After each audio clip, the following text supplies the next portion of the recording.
Now back to Inside West Virginia Politics with Mark Curtis.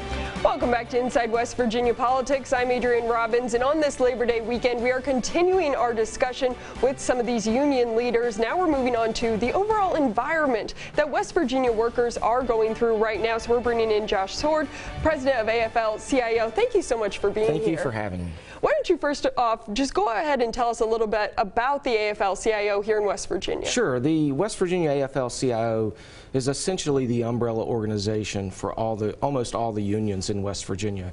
We represent folks from every sector of our economy: the industrial sector, the building and construction trades, the service sector, the private sector, the public sector. So we have, 55 different unions that are affiliated with the AFL-CIO, representing roughly 70,000 active and 70,000 retired West Virginia citizens.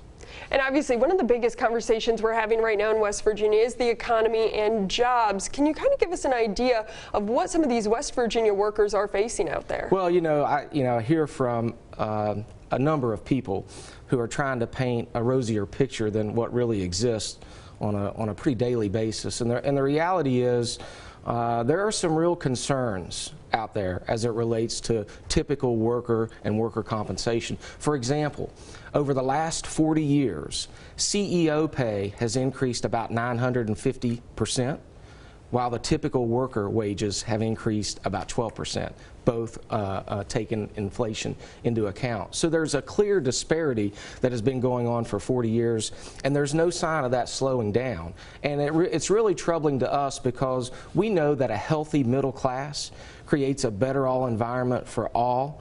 And, we keep fighting for that middle class. I think we're, on solid ground here, but these attacks from the West Virginia legislature led by Mitch Carmichael has been making it more and more difficult to do what we can to help middle class families prosper. And that's what we really need to have a healthy economy. Obviously, one of the things you're referencing there is the right to work, and you continue to go through that litigation process. Tell us about the most recent update to the right to work bill. Sure. That's a bill that was passed, I believe, first in 2016. We've been in court essentially ever since. Right now, we actually have a very favorable decision from a circuit judge here in Kanawha County. Patrick Morrissey, the Attorney General, who's representing the other side, has appealed that to the state Supreme Court. We're now filing briefs and responding to things. We believe that we'll likely have our day in court sometime this fall, and maybe get some determination as to where the constitutionality falls on right to work. Our opinion has always been and will continue to be, if you allow right to work to become law, you're illegally taking property from unions and union members, and it's just not right. And we believe our Constitution protects that.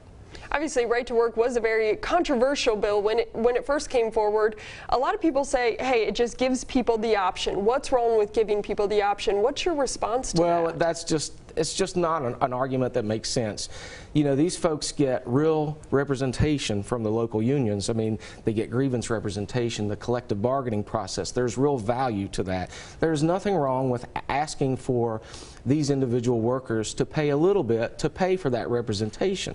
And the reality is, as we've seen in all these other states that have gone right to work, when right to work becomes law, wages go down, benefits get taken away, and workplaces are left safe. So we're, aside from the short-term consequences, the long-term consequences are dire. Lower wages, fewer benefits, and more dangerous workplace is not a good combination.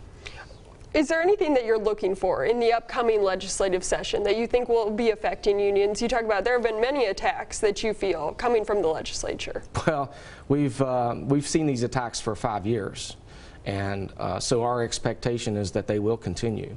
I mean, we've seen this legislative leadership team go after prevailing wage, which has had a real impact on West Virginia workers. I mean, on these public construction jobs right now, out-of-state companies are bringing out-of-state workers in to do these jobs while we have highly qualified West Virginia citizens, West Virginia workers begging for these jobs. And by the way, it's not saving the state one red cent. It's just been a farce. I mean, it is an absolute joke. But that's the kind of stuff they've done. And then, of course, all the attacks on our educators. Now we're going to have charter schools where we're going to give more money away to out-of-state corporations. I expect to see more of the same from Mitch Carmichael and his leadership team, and we're going to keep fighting back, and then we're really going to get focused in the 2020 election and do what we can to elect more worker-friendly candidates to the legislature. And finally, we have less than a minute left, but you know, so many people talk about people are leaving West Virginia for other jobs out there. Do you think it's a myth that we don't have the jobs here in West Virginia that people could get here? Well, I don't know that it's a myth, but I'll tell you this: when you have people like Mitch Carmichael, who have declared war on people trying to provide for their family, regardless of what they're trying to do, why would you want to live here? I mean, he's the president of the Senate, the #2 person in our government, and he's continually critical of everything about West Virginia. Who would want to live here? I mean, I understand why people want to leave, but the reality is this is a great place. We have great workers. In fact, we hear all over the country that we have the best workers in the country. We have a problem now with the legislative leadership realizing that and giving West Virginia workers an opportunity to do the job that they've been trained for. All right, thank you so much, Josh Sword. Thank you so much for being here. Appreciate it, Adrian. And we're going to continue this conversation on this Labor Day weekend here on Inside West Virginia Politics, coming up next.